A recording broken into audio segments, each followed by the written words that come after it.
Hey everyone, this is Nyna Kaputi, the founder and CEO of the Expat Woman, and I'm really excited to be doing the solo video today. If you've been watching my YouTube channel, every week I bring you an interview with an expat influencer, expert leader, or service provider, and we chat about a topic that will help expats and those planning to move abroad navigate life abroad.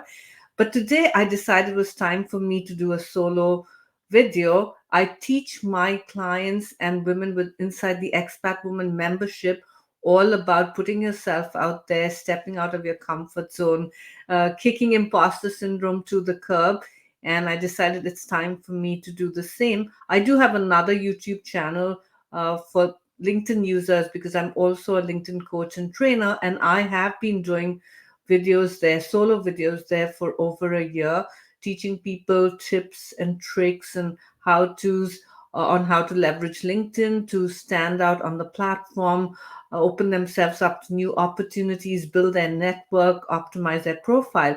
Now, that's a little easier because I am usually sharing my LinkedIn screen, so rather my LinkedIn profile and walking people through tips and stuff. I'm not just talking to the camera. Now, I do have a lot of speaking engagements under my belt, but it's also always a little nerve wracking when you have to do a YouTube video and you're putting yourself out there in public because the Expat Woman YouTube channel is public and who knows who'll watch it.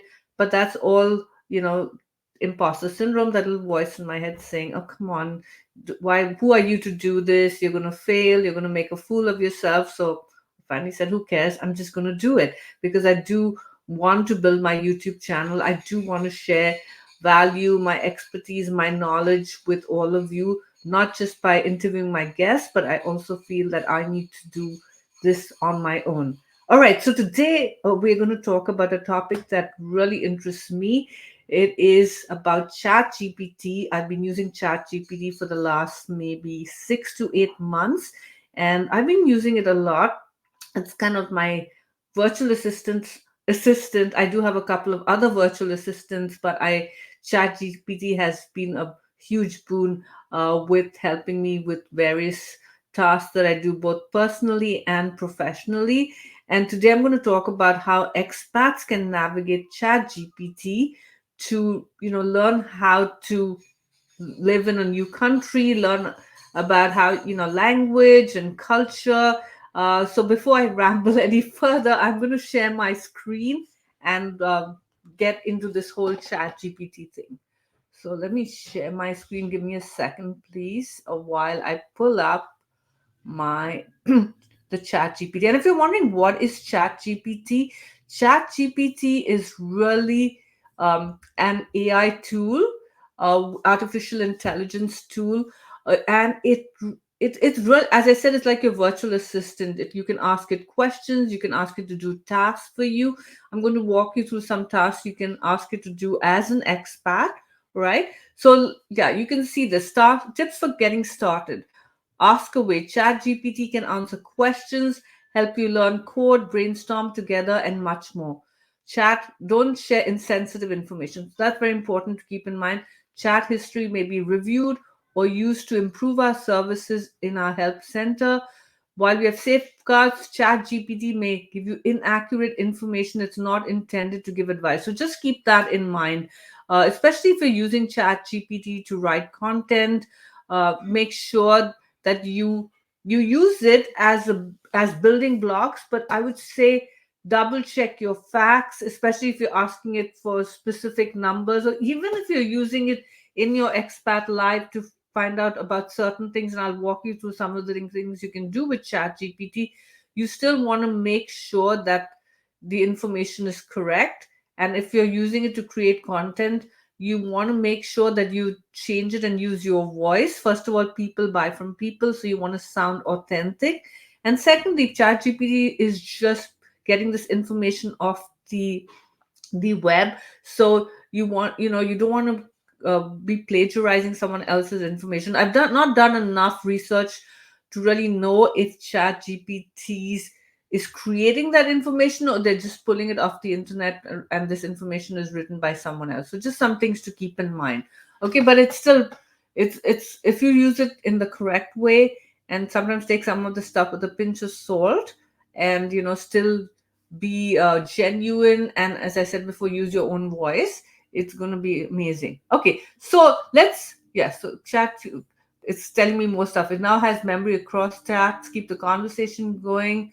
It'll carry what it learns between chats, allowing it to provide more relevant responses. So if you keep using ChatGPT for various conversations, but they're kind of related, it will remember what you asked them in a previous chat. So so look at it. It's got a great memory, and it'll start, answering stuff for you in the way that your best friend would, because your best friend gets to know you better, or your partner, or your kids. So it's really again your virtual assistant on your computer. It's more helpful over time. It'll become more helpful as you chat, continually remembering details and preferences, manage what it remembers, you're in control, review and delete specific memories, restart from scratch, or turn the feature off in settings. So if you don't want them to have a memory across chats, you can play around with that, go into the settings, and start from scratch, because maybe you moved away from whatever you were asking them, asking chat gpt. Okay, so let's continue. So it says, how can I help you today? So look at some of the things that chat, the suggestions: explain superconductors like I'm a 5-year-old, help me pick a birthday gift for my mom who likes gardening, write a thank you note to our babysitter for the last minute help, suggest fun activities for a family visiting San Francisco. How cool is that, right? So if you look at that, fun activities for a family visiting San Francisco. So let's say that you are moving to a new country. Now, I am visiting Australia and Japan this year, spring and summer. So, say I wanted to move to Australia. Let's say I wasn't traveling, but I was planning to move to Australia. I'm currently in the US. So, I would say, so before I even do that, let me take a step back and let me ask ChatGPT what kind of tasks ChatGPT can help me with when I decide to move to a new country. Okay, so let's start with that. What task can you help me with when I move to a new country? Okay. Okay, so it says moving to a new country can be exciting, but it also comes with a lot of challenges. Don't we know that? So here are some of the things that ChatGPT says they can help me with. Researching the new country, I can provide information about the culture, customs, language, and practical aspects of living in the new country. It can help me find accommodation. I can help you search for rental property or provide tips on how to find a place to live in your new country. Navigating the local healthcare system. I can explain how healthcare works in your new country and help you find a doctor or medical facility. Understanding local laws and regulations. I can provide information about the legal system, residency requirements, and any other relevant laws you need to know about. I can help you find schools or educational institutions if you have children in your area, about programs and schools in your area. I can help you set up utilities and services. I can provide information on how to set up utilities such as electricity, water, and internet in your new home. Isn't that amazing? Learning the language. If you're moving to a country where you don't speak the language, I can help you learn basic phrases and provide resources for language learning. Finding local amenities. I can help you locate grocery stores, banks, post offices, and other essential services in your new area. I can provide tips on how you can adjust to the new culture and customs of your new country. I can help you find expat groups or other communities where you can meet new people and make friends in your new country. I also had, when I was doing some research for this video, I also came across another task that ChatGPT helps you with. It can be your companion. When we move to a new country, sometimes we're really lonely. We have no one to chat with, and I will show you what it does before we go to the. So let's say I'm moving to Australia. Okay. Um, Hi, I am feeling very homesick. That's what a lot of us expats face when we move to another country, right? Uh, I'll say, I'm feeling very homesick. Can you help me, please. Let's see what ChatGPT says. I'm sorry to hear that you're feeling homesick. It's completely normal to feel this way when you're in a new country. Here are some tips that might help. Okay, so first of all, when you're feeling low, I know this is a computer and I know this sounds a little crazy, and I don't want AI to take over our life. And also for us who've moved to another country to just rely on AI to give us comfort. But again, this is we're experimenting and playing around with Chat GPT. I wanted to show you how it can help you, and I just thought this was pretty interesting. Right, so it's giving you some tips on how you can overcome feeling homesick. It says stay connected, keep in touch with friends and family back home through calls, messages, or video chats.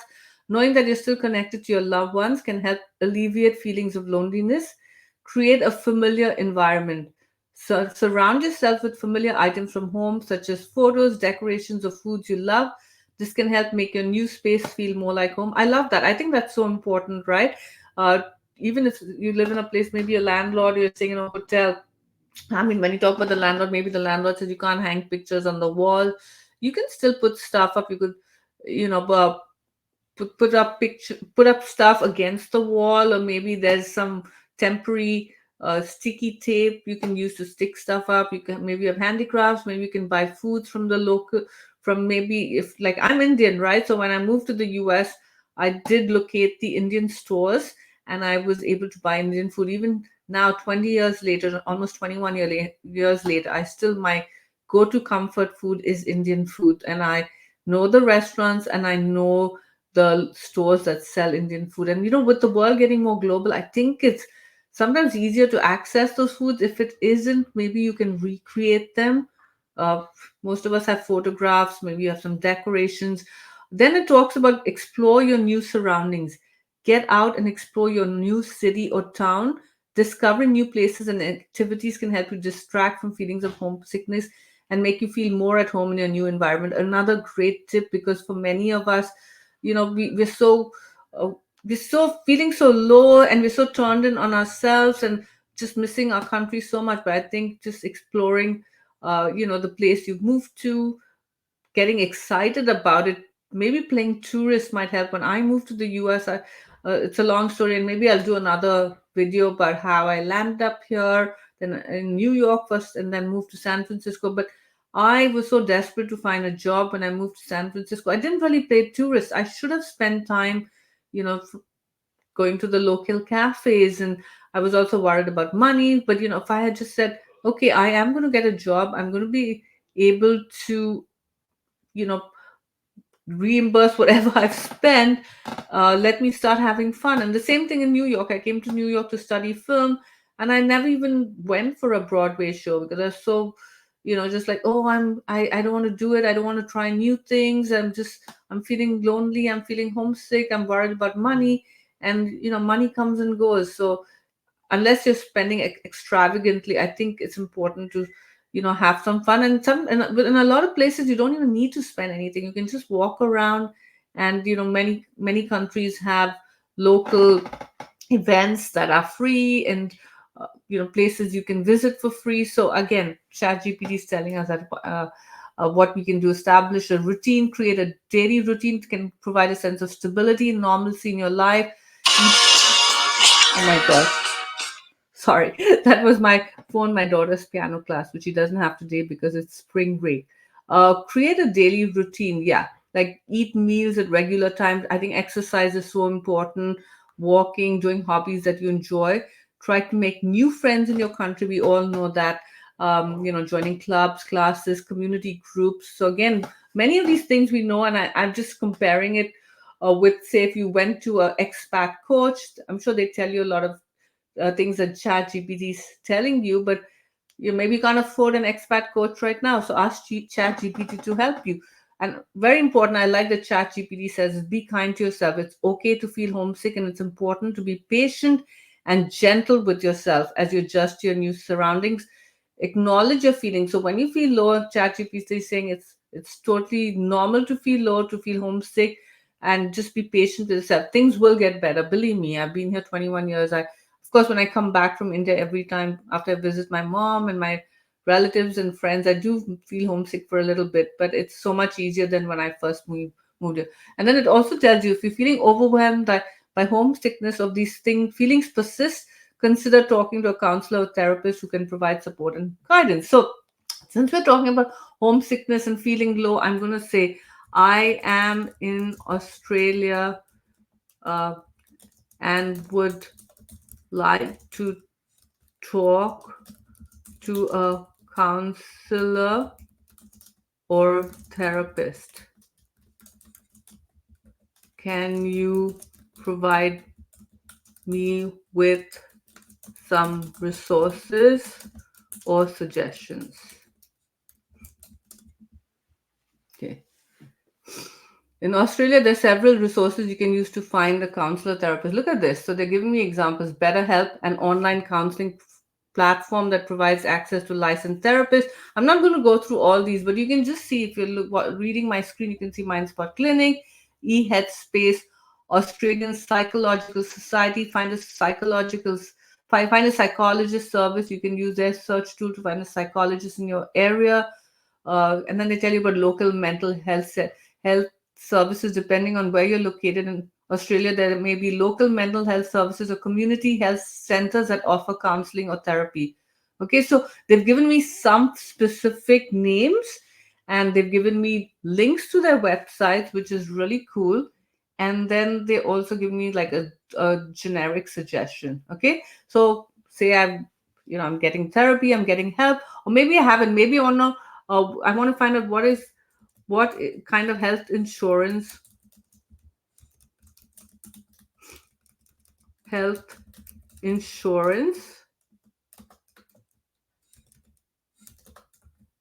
oh, do I need in Australia.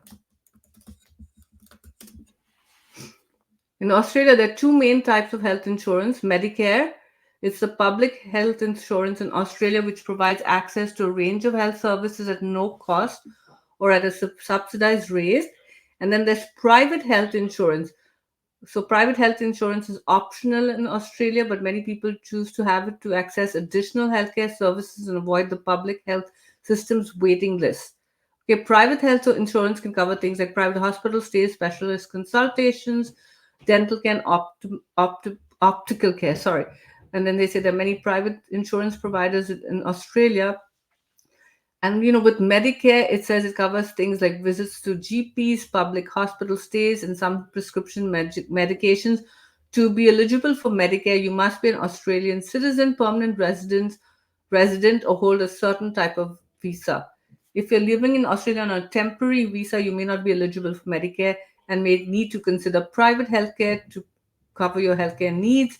It's a good idea to research your options and consider your healthcare needs when choosing uh, health insurance plan. So this, you can see I first asked ChatGPT to give me examples of how they can help expats when they move to a country. Then I wanted to show you how ChatGPT can help you with being your companion, telling them you're feeling homesick, to help me, it's like going to a friend. And then they gave me some suggestions and they said, maybe if those feelings of homesickness, continue to, or they persist, to then, find a therapist. Then I asked ChatGPT to give me suggestions for therapists in Australia. So they did that.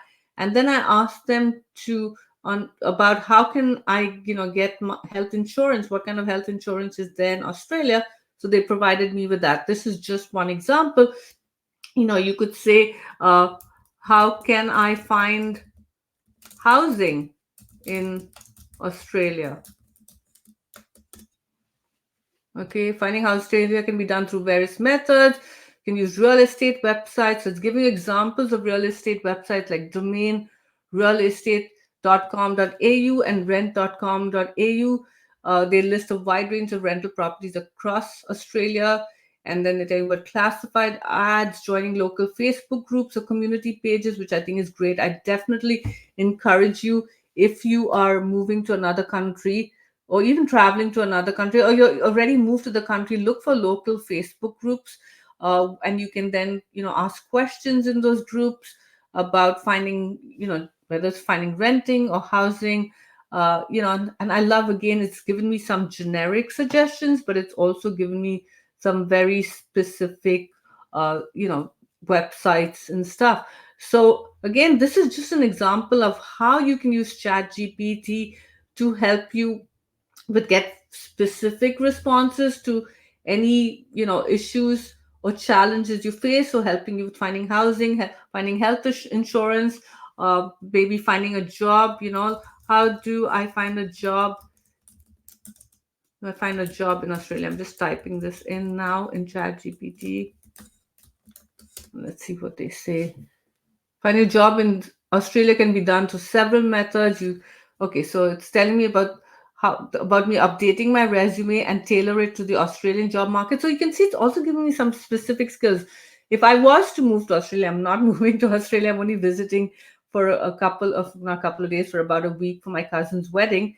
But if I was going to work in Australia, that reminding me tailor to the Australian job market. And I'm sure if I ask ChatGPT, how can I tailor my resume to the Australian job market type of resume? I'm sure they'll give me tips as well.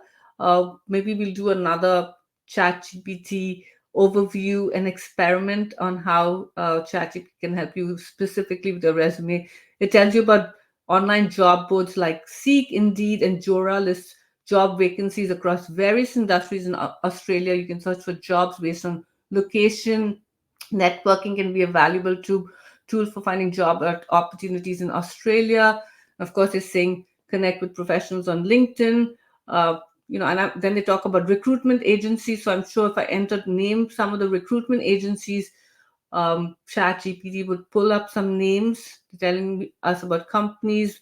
I could ask about specific companies that are hiring in Australia, government job portals, websites like APS Jobs and job search list vacancies in government departments and agencies. Then they also tell me if you have a temporary work visa, you may be eligible to work in Australia. Check the visa conditions and requirements on the Department of Home Affairs jobs. When applying for jobs in Australia, make sure to follow the application's instructions and tailor your application to the specific job and company. It's also important to have a valid tax number and Australian bank account for employment purposes. I could ask ChatGPT about types of Australian banks. I can ask them about, how do I get a temporary work visa? So they'll give me all these answers. I can ask them about companies in Australia that I could apply for jobs to. And I mentioned earlier about resumes. So this is maybe about finding a job. You could also use ChatGPT if you want to start a business and ask them for tips on that. You can go down a whole rabbit hole. So my advice is have a list of questions before you start and ask ChatGPT those questions, and then double check them. Another thing, I don't know if this has changed, but when I first started using ChatGPT, I believe the information I got was that it wasn't current. ChatGPT had information up to, I believe, 2021 or 2022. I have to look that up and see whether they've updated the information that ChatGPT pulls up. If that's changed. I want you also to remember that ChatGPT is free. There is a paid version, but this is a free version that I'm using, and I use a free version. And since we're talking about expats and how you can use ChatGPT to navigate, help you with finding access to different information, I'm just focusing on that in this YouTube video. So I hope you found this helpful. I love ChatGPT, so I hope to come back with more tips and more experiments, and walk you through how to use it. If you have any specific questions about ChatGPT, let me know in the comments of this video. I would love if you would subscribe to the Expat Woman YouTube channel, like and comment. And as I said, I go live every week with one of expat guests who are either experts, leaders, influencers, or service providers. But I'm also hoping to do more videos where I can, do kind of dig deeper into topics like this. So just and also give me an opportunity to put myself out there and speak about myself and share whatever knowledge and expertise and value I have to help you navigate life abroad and lead a happy, successful, purposeful, and fulfilled life. All right, that's it. I'm Nyna Kaputi, founder and CEO of the Expat Woman. Bye for now.